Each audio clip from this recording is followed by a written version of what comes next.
আমার আব্বুকে একটা নাম্বার থেকে কল করা হয়। তো কল করার পরবর্তীতে হচ্ছে ফোন দিয়ে বলে যে কোনো একটা লোক একটি ফোন কলেই ভেঙে দিতে পারে একটি পরিবার। হঠাৎ করে ভুক্তভোগীর বাবার কাছে কল আসে। অপর প্রান্ত থেকে বলা হয়, আপনার ছেলে আমাদের হাতে, টাকা না দিলে তাকে ছাড়ব না। মুহূর্তেই আতঙ্ক ছড়িয়ে পড়ে পরিবার জুড়ে। ছেলের ক্ষতির ভয়, হুমকির ভাষা সব মিলিয়ে চরম আতঙ্কে পড়েন বাবা। কিছু যাচাই বাছাই না করেই ভয়ে দুশ্চিন্তায় প্রতারকের হাতে তুলে দেন 20,000 টাকা। পরে জানা যায় পুরো ঘটনাটাই ছিল একটি ভুয়া ফোন কল। এই ধরনের ভুয়া অপহরণ কল এখন আর বিচ্ছিন্ন ঘটনা নয়। ডিজিটাল প্রযুক্তির অপব্যবহারে প্রতিনিয়তই প্রতারিত হচ্ছেন অনেক মানুষ। প্রশ্ন হলো, এই প্রতারণা থেকে রক্ষা পাওয়ার উপায় কী?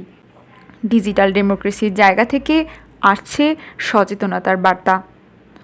সাইবার বিশেষজ্ঞ বলেছেন, আমরা যে কোনো ধরনের লক সিস্টেম চালু রাখবো। এটি হতে পারে প্যাটার্ন লক, এটি হতে পারে যে কোনো ধরনের ফেস লক বা যে কোনো ধরনের নাম্বার লকিংও হতে পারে। 999 যদি সেটি প্রতিকারের জন্য ফোন দেন, আমরা অবশ্যই সেটি গুরুত্ব সহকারে দেখে থাকি। ডিজিটাল ডেমোক্রেসি মানে শুধু অনলাইনে কথা বলার সুযোগ নয়, একটি পরিবারকে নিরাপদ রাখার শক্তি।